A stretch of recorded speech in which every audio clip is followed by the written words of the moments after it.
నమస్తే, నేను మీ కుప్ప పద్మిని. ఇన్నాళ్ళు మీ సపోర్ట్ ని నాకు అందిస్తూ, మీ ప్రేమని నాకు అందిస్తున్న ప్రతి ఒక్కరికి కృతజ్ఞతలు.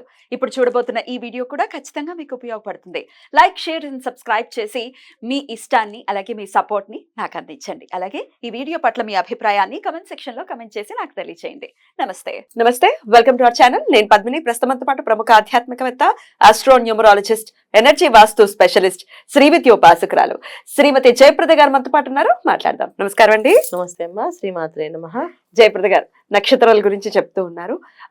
నక్షత్రాలు అంటే ఆ నక్షత్ర జాతకులు ఎలా ఉంటారు అనేది చెప్తూ ఉన్నారు. అది ప్రత్యేకంగా ఆడవాళ్ళు. ఎందుకంటే డెఫినెట్ గా ఒక నక్షత్రంలో పుట్టిన వాళ్ళు ఆడవాళ్ళు అయితే ఒక తీరుగా, మగవాళ్ళు అయితే ఒక తీరుగా ఉంటారు అనేది ఇప్పుడు అర్థమవుతున్నటువంటి విషయం. అట్లా డిఫరెన్సెస్ ఖచ్చితంగా ఉంటాయి. అలాగే పాదాల వారీగా కూడా ఖచ్చితంగా వేరియేషన్స్ ఉంటాయి. కొన్ని నక్షత్రాలు ఒక పాదం ఒక రాశిలో ఉంటే 3 పాదాలు ఇంకో రాశిలో ఉండటం, ఇట్లాంటివి కూడా ఉంటాయి. ఇవి కూడా ఇంపాక్ట్ చూపిస్తాయి అనేది చాలా వివరంగా చెప్తూ ఉన్నారు. సో యా, ఎందుకంటే ఇవాళ రోజున మనకు తెలుసుకోవడం అనేది ఒక అవసరం ఉంది. అందుకని నక్షత్రం అనగానే ఈ నక్షత్రం వాళ్ళని వివాహం చేసుకోకూడదు, ఈ నక్షత్రం వాళ్ళని చేసుకోవచ్చు అని అపోహలు ఉన్నాయి కదా. ఈ అపోహలకి మనం కాదు, ఇవి ఈ నక్షత్రం వాళ్ళ లక్షణాలు ఇలా ఉంటాయి కనుక ఆలోచించి చేసుకోవచ్చు. ఇప్పుడు కొంతమంది వాళ్ళకి అమ్మాయి కొంచెం స్పీడ్గా ఉండాలి, ఉద్యోగం చేయాలి, బయట ఇంట్లో పని చూసుకోవాలనుకునే వాళ్ళకి ఆ నక్షత్రాలు చూసుకుంటే సరిపోతుంది కదా. కొంతమందికి ఇంట్లోనే ఉండాలి, బయటికి వెళ్ళకూడదు. అలా నక్షత్రాలు రీచ్ చేసుకుంటే చక్కగా వాళ్ళ ఇంట్లోనే ఉంటారు. వాళ్ళు గొడవలు ఉండవు కదా. ఈ దానికోసం ఇప్పుడున్న సిచ్యువేషన్స్ కోసం మనం ఇది అనాలిసిస్ చేయాల్సి వచ్చింది. అంటే ఇది నాకు చాలా ఇంట్రెస్ట్ అనమాట. డెఫినెట్లీ ఇష్టం మీద ఆడవాళ్ళని మగవాళ్ళని కలిపి ఒకటే మాట మీద ఒక నక్షత్రం ఇలా ఉంటారని అని వేసేస్తే అదొక అభాండం కింద పడింది కదా అని చెప్పి రీసెర్చ్ చేస్తూ ఉన్నారు కదా. రీసెర్చ్ చేయాలి. ఎన్నేళ్ల నుంచి రీసెర్చ్ చేస్తూ ఉన్నారు? దాదాపు 20 ఏళ్ళు అవుతుంది. 20 years. అప్పటి నుంచి నేను ఇది చేస్తూనే ఉన్నా. వచ్చేటటువంటి జాతకాలని ఖచ్చితంగా జాతకాన్ని చూడటము, తర్వాత స్త్రీలతో ఎక్కువగా మాట్లాడటము. మీకు ఈ లక్షణాలు, నక్షత్రం కనుక ఈ లక్షణాలు ఉండాలండి అంటే ఈ లక్షణాల కంటే ఈ లక్షణాలు ఉన్నాయంటే ఎందుకు ఉన్నాయంటే అప్పుడు పాదాల వైజ్ తీసుకుని ఎందుకంటే ఈ పాదం ఉంది, ఈ లగ్నం కూడా ఉంది కనుక వీళ్ళు ఇలా ఉన్నారు అది. ఎందుకంటే కొన్ని నక్షత్రాలు దేవత నక్షత్రాలు, కొన్ని నక్షత్రాలు రాక్షస నక్షత్రాలు. ఈ నక్షత్రాలకి వేరియేషన్స్ చూసినప్పుడు మనకి నిజంగా ఆ లక్షణం కనిపిస్తారా వీళ్ళు అని అనుకోవడానికి లేదు. అలా దేవత నక్షత్రం దేవతలా వీళ్ళు అంటే అలాగా లేదు. అలాగా దేవత గణంతో పుట్టిన వాళ్ళు రాక్షసుల్లా బిహేవ్ చేస్తున్నారు అంటే టెక్స్ట్ బుక్ లో ఏది ఉందో అది ఫాలో చేయటమే కాదు, రియాలిటీలో వాళ్ళతో మాట్లాడి వాళ్ళని అర్థం చేసుకుని ఒక అనాలిసిస్ కి వచ్చి దాని తర్వాత చెప్పడం జరుగుతుంది. అందుకే యాక్యురేట్ గా చెప్తూ ఉన్నారు ఇలా ఇలా ఉంటారు అని. దానికి కనెక్ట్ అవుతున్నారు కూడా ప్రజలు చాలా. కొన్ని నక్షత్రాల గురించి ఆల్రెడీ మాట్లాడుకోవడం జరిగింది. ఇవాళ మరికొన్ని నక్షత్రాలని మనం ఒకసారి మీరు చెప్తే మేము వింటాము. మరి స్టార్ట్ చేద్దామా? తప్పకుండా. మరి మఖా నక్షత్రం, కేతు నక్షత్రం, మరి మఖా నక్షత్ర జాతకులు ఎలా ఉంటారు, అలాగే వీళ్ళు జీవిత పర్యంతం ప్రశాంతంగా ఉండడానికి ప్రత్యేకించి ఆడవాళ్ళు ఎలా ఉంటారు, ఎలాంటి రెమెడీస్ చేసుకోవాలి ఒకసారి? తప్పకుండా అన్న. మఖా నక్షత్రం అనేది కేతు నక్షత్రం, సింహరాశిలో ఉంటుంది. దానివల్ల ఏంటంటే రవి నక్షత్రం అండ్ కేతు, రవి కేతులు ఇద్దరు అంటే నాలెడ్జ్ అండ్ హుందాతనం. అంటే ఎంత డిగ్నిఫైగా ఉంటారో, ఎంత నాలెడ్జ్గా ఉంటారో వీళ్ళు. కానీ వీళ్ళు పెంచే విధానం పేరెంట్స్ మంచిగా లేకపోతే వీళ్ళు పాడైపోతారు. మఖా నక్షత్రం వాళ్ళు ఎప్పుడైనా చెడిపోవడం అంటూ ఉంటే అది పాపం పేరెంట్స్లో నాలెడ్జ్ లేకపోవడమో, వాళ్ళు సరిగా పెంచకపోవడమో ఉంటుంది తప్ప వాళ్ళది జనరల్గా తప్పు ఉండదు మఖా నక్షత్రం వాళ్ళకి. ఇది వాళ్ళు మంచి పిల్లలు. అయితే వీళ్ళని ఏంటంటే మనం మామూలు చెప్పుకుంటే తమిళ ఇంట్లో పడితే తమిళ్, తెలుగు ఇంట్లో పడితే తెలుగు నేర్చుకున్న పిల్లలు వాళ్ళ సాంప్రదాయాలు బట్టి వాళ్ళు నేర్చుకుంటారు. వాళ్ళ ఇంట్లో వాళ్ళ అమ్మ పొద్దున్నే లేచి స్నానం చేసి దీపం పెట్టి పూజ చేసి ఆఫీస్కి వెళ్ళింది అనుకో, ఈ అమ్మాయి కూడా నేర్చుకుంటుంది ఇదే చేయాలి కంపల్సరీగా అనేసి. చిన్నప్పుడు చెప్పినా పెద్దకి మైండ్లో అలా ఫీట్ చేసుకుని రేపు రోజున అదే పని. సో పెద్ద అయిన తర్వాత తనకు అలా చేయాలనుకుంటుంది. లేదు వాళ్ళ మమ్మీ అసలు రెస్పెక్ట్ ఇవ్వట్లేదు హస్బెండ్కి కానీ కానీ అంటే ఇంతే కదా, అలాగే ఉంటారు. సో ఇవాళ పిల్లలు ఇలా ఉంటున్నారు అలా ఉంటున్నారు అనే కారణం ఏంటంటే మనం ఎలా ఉన్నాం అనేది ఇంపార్టెంట్. సో చాలా మంది తల్లిదండ్రుల వాళ్ళ పిల్లలు ఎలా ఉంటారంటే కంపల్సరీగా పేరెంట్స్ అనేది ఇంపార్టెన్స్. ఈ మఖా నక్షత్రం వాళ్ళకి వాళ్ళ తల్లిదండ్రులు ఎంత ప్రేమగా చెప్పగలిగితే, తల్లి ఎంత నాలెడ్జ్ ఉంటే వీళ్ళకి అంత బాగా వస్తుంది నాలెడ్జ్. నాన్న ఇది ఇలా చేయాలంటే అలాగే చేస్తారు, ఇది ఇలా ఉండాలంటే అలాగే వింటారు.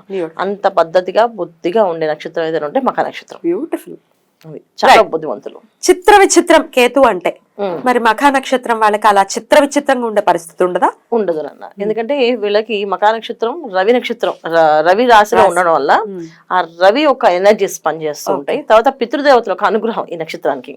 సో పితృదేవతల్ని వాళ్ళని అంటే పైన లోకాల నుంచి వాళ్ళు పంపించాలి, తీసుకెళ్ళాలంటే రేవతి ప్లస్ మకా నక్షత్రం వీళ్ళు వాళ్ళని డ్రైవ్ చేస్తారన్నమాట. తీసుకెళ్ళాం ఈ ప్లేస్ నుంచి ఈ ప్లేస్కి, అంటే పుణ్యం చేసిన వాళ్ళు ఈ ప్లేస్కి, పాపం చేసిన వాళ్ళకి ఆ ప్లేస్కి అనే వెళ్ళే ఏదైతే ఎనర్జీస్ చూస్తారో దానికి అధిపతులుగా ఉండేవాళ్ళు ఎవరైనా ఉన్నారంటే అది మకా నక్షత్రం వాళ్ళు, రేవతి నక్షత్రం, మెయిన్ రాష్ట్రంలో రేవతి నక్షత్రం వాళ్ళు, వీళ్ళు అధిపతులుగా ఉంటారని ఈ పితృదేవత ఒక అనుగ్రహంతో ఉన్న నక్షత్రం అని చెప్పేసి ఎక్కువ ఆ నక్షత్రం పుట్టడం కూడా ఏంటంటే పూర్వజన్మ సుకృతంతో పుడతారు వీళ్ళు. అంటే ఈ జన్మలో వీళ్ళు ఫైనల్గా తీర్చుకోవాల్సిన విషయం ఇది ఫైనల్ జన్మ అన్నట్టు కూడా ఉంటుంది ఈ నక్షత్రానికి. అందుకున్న ఈ ఆడవాళ్ళలో ఈ నక్షత్రానికి ఉంటుందన్నమాట. సో వాళ్ళు అలా వెళ్ళాలి అంటే గత జన్మలో వాళ్ళు చేసుకున్న ప్రారంభ కర్మ ఏదైతే ఉందో ఈ జన్మలో వీళ్ళు ఎంజాయ్ చేయాలి, జల్సా చేయాలి, చేస్తారు పిల్లలు. లేదు ఈ జన్మలో పూజా పునస్కారం ఎప్పుడు నిరంతరం దేవుడు మొదలు రారు. అలా అని కూడా మకర నక్షత్రం వాళ్ళు అసలు ఆ దేవుడు వదిలి రారేంటారు బాబు, వీళ్ళు ఎక్కడికైనా వెళ్ళాలంటే ఎక్కడికైనా పూజ ఉంటే వస్తానండి, కార్యక్రమం ఉంటే వస్తానండి, ఎంత దూరమైనా వస్తానండి అని చెప్పే వాళ్ళు కూడా వీళ్ళే ఈ నక్షత్రం వాళ్ళే. ఎందుకు ఇంత దూరమైనా వస్తానంటే వీళ్ళు పూజకి తప్ప ఇక దేనికి రారంటే వాళ్ళ జన్మ అలా రాసి పెట్టింది అంతే. అందుకని వాళ్ళ ఆడవాళ్ళు మరి ముఖ్యంగా ఆడవాళ్ళకి, ఇది ఆడవాళ్ళ గురించి మాట్లాడుతున్నాం, మగవాళ్ళు కాదు, ఇది ఓన్లీ ఆడవాళ్ళు. ఈ ఆడవాళ్ళు మాత్రమే ఇలా ఉంటారు.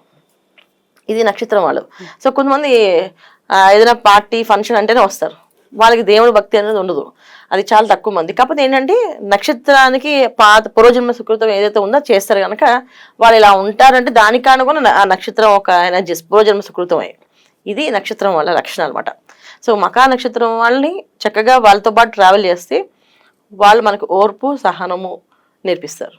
అంటే ఓర్పుగా ఎలా ఉండాలి, సహనంగా మాట్లాడేటప్పుడు సహనంగా ఉండాలి. సో వీళ్ళతో ట్రావెల్ అనేది చాలా ఈజీగా ఉంటుంది.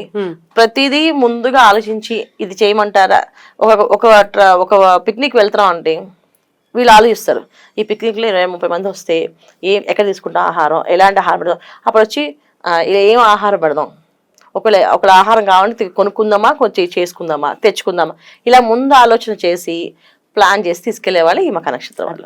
సో వీళ్ళని చక్కగా స్నేహితులుగా ఉంచుకుంటే సమయానికి అన్ని చెప్తూ గుర్తు చేస్తూ ఉంటారు. సచ్ బ్యూటిఫుల్ స్టార్ అని చెప్పుకోవచ్చు అండి. అయినప్పటికీ వీళ్ళు పరిహారాలు ఏం చేసుకోవాలండి? వీళ్ళు తెలుసుకోరు అన్న, వాళ్ళు మర్చిపోతుంటారు, అందరికి సర్వీస్ చేస్తుంటారు కానీ వీళ్ళని ఎవరు గుర్తించరు. అదొకటి ఉన్న వీళ్ళకి కొత్త పెద్ద మైనస్ పాయింట్. వీళ్ళకి ఒక గుర్తింపు రాదు, వీళ్ళు చేసే సేవకి ఒక పేరు ఉండదు.